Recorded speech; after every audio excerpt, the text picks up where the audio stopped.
Welcome लावणी queen Nashik. कुळधरा गावची रहस्यमय कथा क्रिएटेड बाय सुनीता चव्हाण.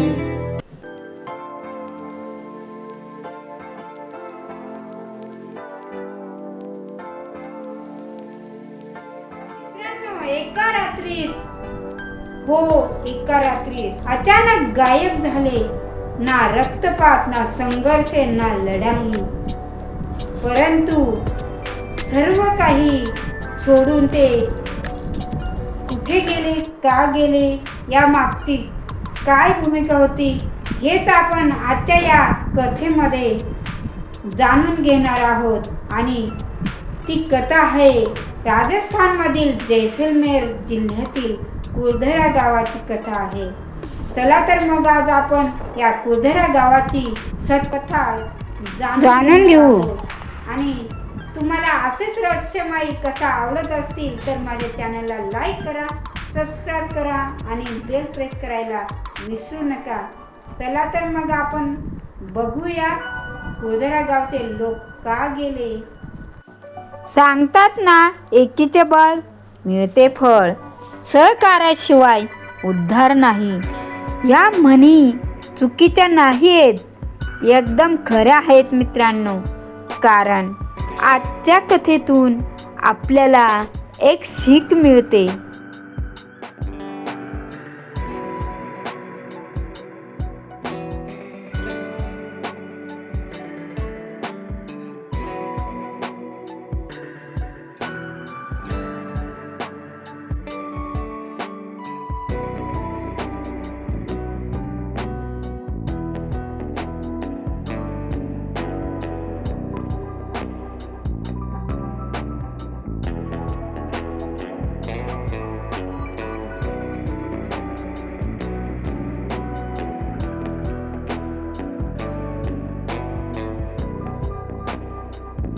प्रकाश देण्याचा प्रयत्न करेल. नमस्कार मित्रांनो, मी सुनीता चव्हाण आणि तुम्ही पाहत आहात लावणी क्वीन ऑफिशियल 1340. हे माझं चॅनल.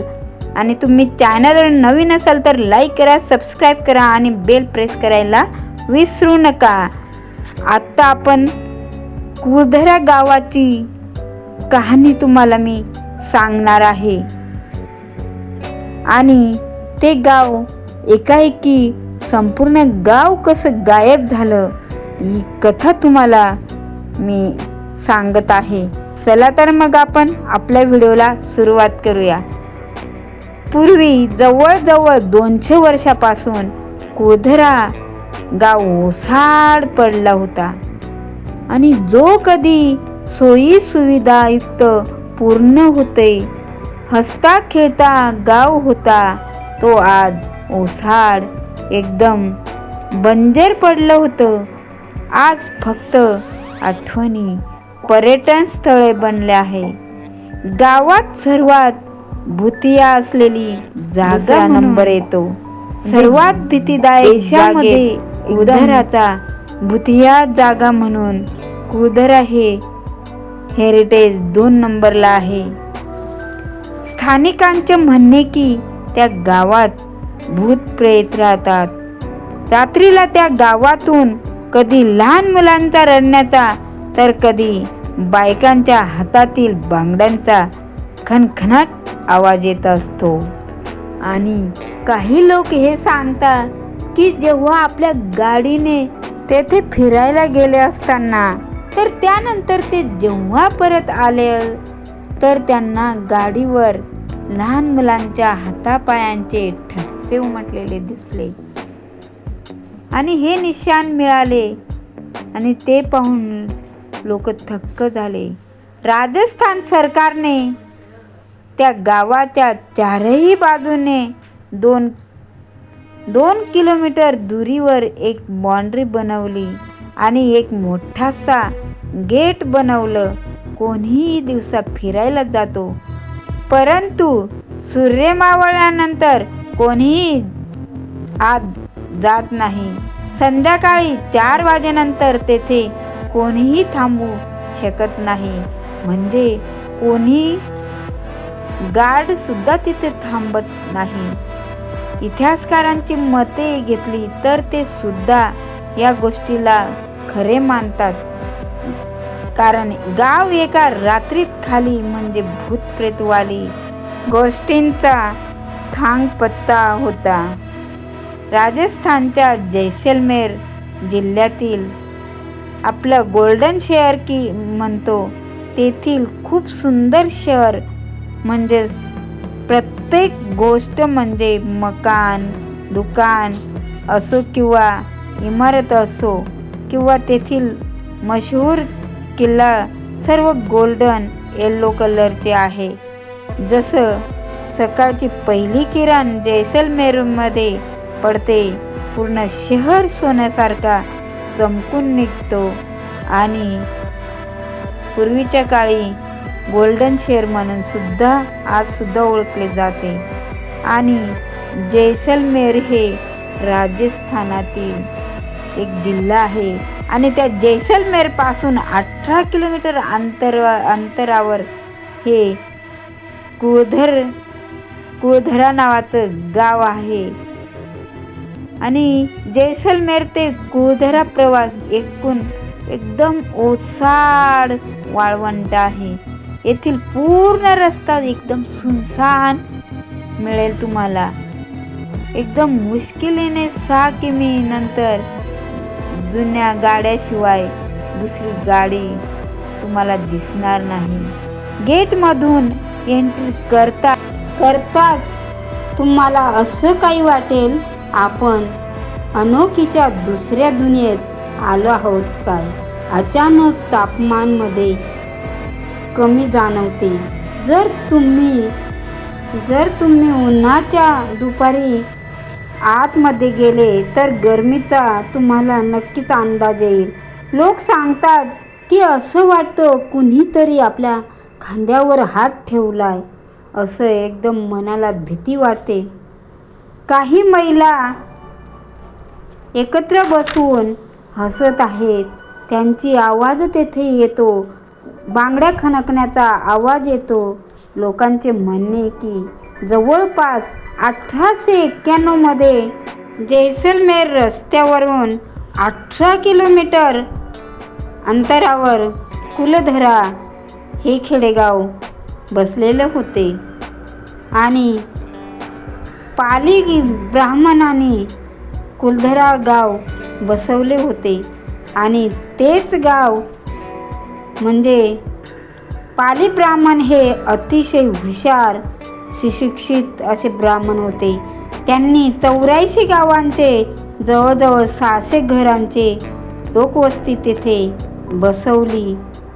म्हणजे एकूण जवळजवळ 1500 तर 1600 लोकसंख्या मिळून मिसळून अगदी एकदम आनंदाने राहत होते. पालीवाल जातीचे लोक मुळातच एकदम श्रीमंत नावाजलेले. त्यांचं डोकं खूप तेज, ते एकदम चांगले वैज्ञानिक सुद्धा होते. आणि असे मानले जाते की त्यांनी त्या जमान्यामध्ये नवीन गोष्टींचा शोध लावला होता. त्यांनी एकदम वैज्ञानिक तऱ्हेने घरबांधणी केली होती. आणि काही बरेचसे घर अजून आहेत, एकदम नव्यासारखे आपल्याला दिसतात. उन्हाळ्यात 45 डिग्री तापमानात सुद्धा घरात एकदम थंड अशी हवा येते मित्रांनो. आणि हे पालीवाल्यांचे जे मुख्य व्यवसाय होते मित्रांनो, तर ते जनावरांचे पाळणे म्हणजे जनावरं पाळणे, शेती करणे आणि असे त्यांचे व्यवसाय होते. पावसाचे पाणी सुद्धा त्यांनी मातीत जाऊ दिले नाही. एक ठिणगी सुद्धा त्यांनी पाणी इकडे तिकडे जाऊ दिलं नाही. त्यांनी खोल असं भाग तयार केलेला होता आणि एका ठिकाणी पाणी कसं जमा होईल असं त्यांनी काहीतरी नियोजन केलेलं होते. आणि त्यामुळे ओसाड जमिनीत सुद्धा त्यांनी शेती पिकवली होती. एकदम असं सर्व धनधान्ययुक्त असं ते एकदम सुजलाम सुफलाम गाव होतं आणि ते प्रत्येक गोष्टीत एकदम सक्सेस होत होते. तेथे त्यांनी बऱ्याचशा विहिरी सुद्धा खोदल्या म्हणजे विहिरी बांधल्या, म्हणजे त्याला बावडी म्हणायचे पूर्वीच्या काळी. तर खूप विहिरी सुद्धा बांधल्या आणि तलाव बनविले. आजही तुम्हाला ते बघायला तिथे मिळतील. नक्की तुम्ही एकदा तिकडे राजस्थानला जाऊन या. मग काय झाले, एकेकाळी उन्नत असलेला विकसित असलेलं कुळधरा गाव एका रात्रीत गायब आणि ओसाड झालं. लोककथेनुसार असे सांगतात की त्याचे कारण होते जैसलमेरचा जो दिवाण होता सालेम सिंह. हे कुळधरा गाव रात्रीतून गायब होण्यामागचं महत्त्वाचं कारण होतं. सालेम सिंह अतिशय क्रूर असा दिवाण होता. कुळधरा गाव हे त्याच्या प्रशासनामध्ये येत होतं. त्या काळी काय असायचं की जे प्रत्येक ठिकाणी राजा महाराजा आपल्यासारखं असं जिल्हा परिषद सदस्य किंवा इतर जे सदस्य आपण निवडणूक घेऊन निवडून देतो, पंतप्रधान लोकसभापती, त्या काळी असं नव्हतं. त्या काळी प्रत्येक त्या गावचा राजा असायचा आणि त्याच्याकडे त्याच्या बाँड्रीत येईल तेवढा प्रांत असायचा आणि तेवढ्या प्रांतापुरता त्या राजाचा अधिकार असायचा. आणि हा सालेम सिंह जो दिवाण होता तो एकदम रागीट आणि क्रूर होता. आणि त्याच्या मागे सुद्धा एक कहाणी लपलेली होती. त्याचं कारण म्हणजे जेव्हा तो 11 वर्षाचा होता तेव्हा त्याच्या नजरेसमोर त्याच्या त्यांची वडिलांची सर कापण्यात आलेली होती.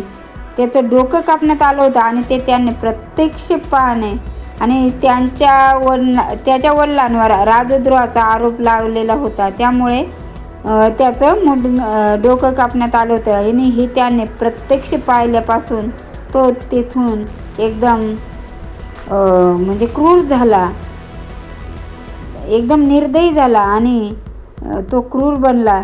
एक दिवस सालेम मग मित्रांनो, हे जे कुळधरा गाव आहे या गावामध्ये हे प्रांत सालेम सिंहाकडे असल्यामुळे काय झालं की एक दिवस सालेम सिंह असं पूर्वी कसे राजा महाराजे 8-15 दिवसातून त्यांच्या प्रांतामध्ये, आज ह्या प्रांतात पुढच्या 8 दिवसांनी दुसऱ्या प्रांतात, असं त्यांचे जे प्रांत असायचं त्यांच्याकडे जे गाव असायचे ते गावामध्ये फेरी मारण्यासाठी पाहणी करण्यासाठी जात असायचे.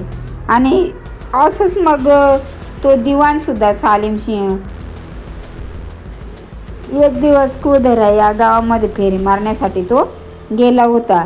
आणि तो गेला असताना त्याच वेळेमध्ये तेथील जो पुजारी होता गावचा, तर त्याची जी मुलगी होती ती बावडीवर पाणी भरण्यासाठी इतर मुलींबरोबर आलेली होती.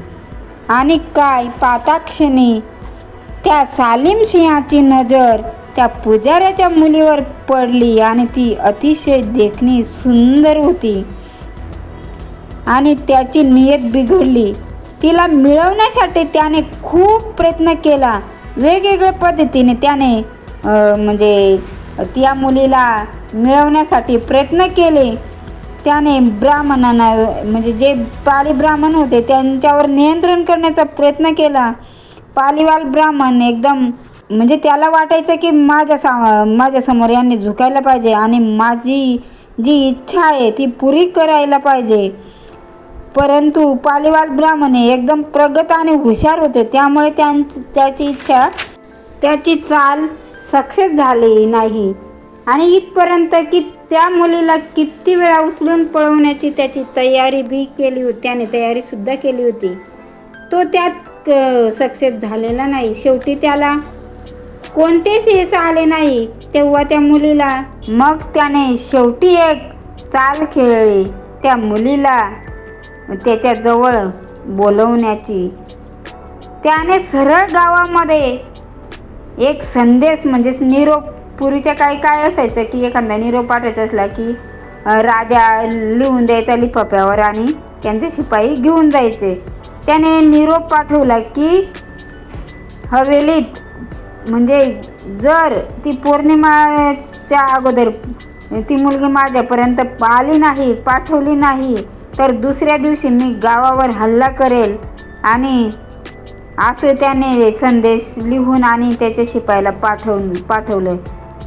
मग हे पाहून जे कुळधरा गावचे सर्व गावकरी होते ते एकदम म्हणजे भयभीत झाले, परेशान झाले, घाबरून गेले. त्यांना समजत नव्हते काय करू काय नाही. एकदम पौर्णिमा जवळ येत होती. ती रात्र येण्यासाठी एकदम कमी दिवस उरलेले होते आणि प्रत्येक जण ज्याचं त्याचे डोकं वापरून म्हणजे सुलझाव देत होते, आयडिया देत होते की आपण असं करू तसं करू. परंतु वेळ नव्हती, म्हणजे वेळ निघून जात होती. कारण त्या सालेम सिंहाचा आदेश होता की पौर्णिमेच्या रात्रीपर्यंत जर ती मुलगी माझ्यापर्यंत आली नाही तर मी पूर्ण गाव उद्ध्वस्त करून टाकेल. आणि हे ऐकून लोक एकदम घाबरल्यामुळे त्यांचं विचारविनिमय चालू होतं. सर्व गावकरी एकत्र बसले आणि त्या विषयावर त्यांची चर्चा सुरू झाली आणि प्रत्येक जणाचं मत घेत होते. प्रत्येक जण जो तो ज्याच्या त्याच्या परीने मत मांडत होतं. मग परंतु वेळ निघून जात होता. सर्वच एकदम मग काही जणांनी सांगितलं की त्या मुलीला पाठवून देऊ. परंतु काही जणांनी सांगितलं की ते आपली गावचा अभिमान आहे आणि स्वाभिमान आहे आणि स्त्रियांवर अत्याचार करणं की आपण आपल्या मुलींना पाठवणं हे योग्य नाही. मग काही जणांनी सांगितलं की पुजाऱ्यालाच आपण या गावातून काढून देऊ. परंतु बाकीच्यांनी सांगितलं जरी आपण पुजाऱ्याला काढून दिलं तरीसुद्धा तो इथे येऊन आपलं सर्व गावाला उद्ध्वस्त करेल आणि हे सुद्धा चुकीचं आहे. मग प्रत्येकाचं मत त्यांनी घेतलं. शेवटी त्यांनी ठरवलं, वेळ नव्हता, मग काय करायचं कोणतंच त्यांना पर्याय दिसत नव्हता. मग त्यांनी ठरवलं गावच्या सरपंच सर्वांनी मिळून की आपण आता इथून निघून जाण्याचा त्यांनी शेवटचा निर्णय घेतला. गावची इज्जत आणि स्वाभिमान वाचवण्यासाठी सर्व लोक तिथून रात्रीच्या रात्री निघून गेले, गुपचूप निघून गेले. आपण आपल्या इज्जतीचा सौदा नाही करणार. काही हो, मग हेच फरक त्यावेळचे जे लोक आणि आजच्या लोकांमध्ये. ज्याप्रमाणे मुलीच्या इज्जत वाचवण्यासाठी एकत्र आले सर्वजण, आजकाल तर आपले स्वतःचे नातेवाईक सुद्धा होत नाही, शेजारी सुद्धा कोणी विचारत नाही. चुकीचं होत असेल तर कोणीच कोणाला विचारत नाही, कोणालाच काही फरक पडत नाही. परंतु कदाचित ही गोष्ट तेव्हा जे लोक होते त्या लोकांमध्ये आजच्यासारखी गोष्ट नव्हती. सर्व लोक एकमेकाला सहाय्य करत होते. गावातून जाताना लोकांना माहीत झालं की जर ही गोष्ट आपण जात आहोत असं दिवाणला कळाली तर तो येईल आणि आपल्याला उद्ध्वस्त करेल.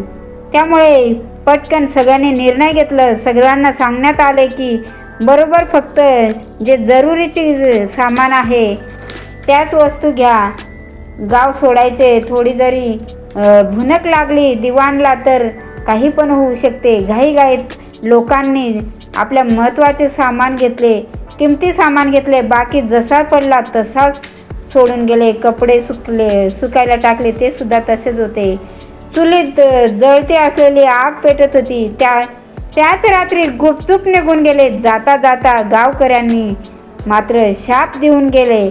शाप असा दिला की ह्या गावात जर कुणी बसण्याचा प्रयत्न केला तर त्याचं कधीही भलं होणार नाही. आणि त्यानंतर ती रात्र गेली, सकाळ झाली, 2-3 दिवस अजून जास्त गेले आणि पौर्णिमेच्या रात्री बी ती मुलगी दिवाणच्या हवेलीवर पोचली नाही. तेव्हा सालमसिंहाला राग आला आणि सालमसिंहाने आपल्या सैनिकाला घेऊन कुदरा गावात गेला. पोचतो तर काय, पूर्ण सन्नाटा, गावात एकदम शांतता. इकडे तिकडे चप्पा त्याने शोधला परंतु कुठेही लोकांचा पत्ता लागला नाही. मग त्याने विचार केला कुठे गेले, काय गेले. तेथे एक सुद्धा व्यक्ती दिसत नव्हता. त्याने सैनिकाकडून तेथे खोदून पाहिले. पालीवाले जे ब्राह्मण होते ते लोक खूप श्रीमंत होते आणि इथे काही पण मिळू शकतं म्हणून त्याने खोदकाम सुद्धा करून पाहिले. परंतु कुठे गेले हे माहीत नाही.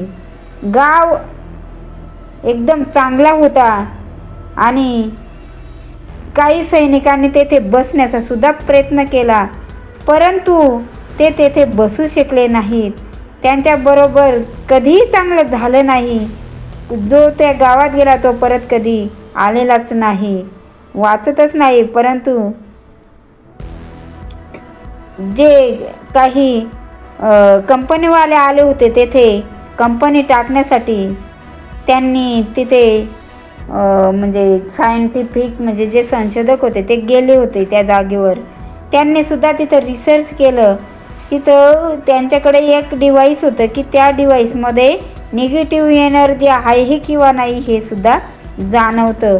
त्यांनी तेथे जेव्हा रिसर्च केला त्यांनी सुद्धा हे मानलं की हे खरं आहे, इथं निगेटिव्ह एनर्जी आहे. मग त्यांनी सुद्धा तिथे कंपनी बसायला नकार दिला. आणि म्हणजे ते जे कुळधरा गावातले लोक होते ते तिथून निघाले तेव्हा तो इकडे तिकडे अलग अलग ठिकाणी निघून गेले आणि तो कुळधरा गावाला शापित करून गेले, परत कधी परतले नाही. ही जागा कुळधरा शापित आणि भूतिया जागात बदलली गेली. तर मित्रांनो, आपल्याला ह्या कथेपासून कधी शिकवणी मिळतात, तर सन्मान सर्वात महत्त्वाचा असतो.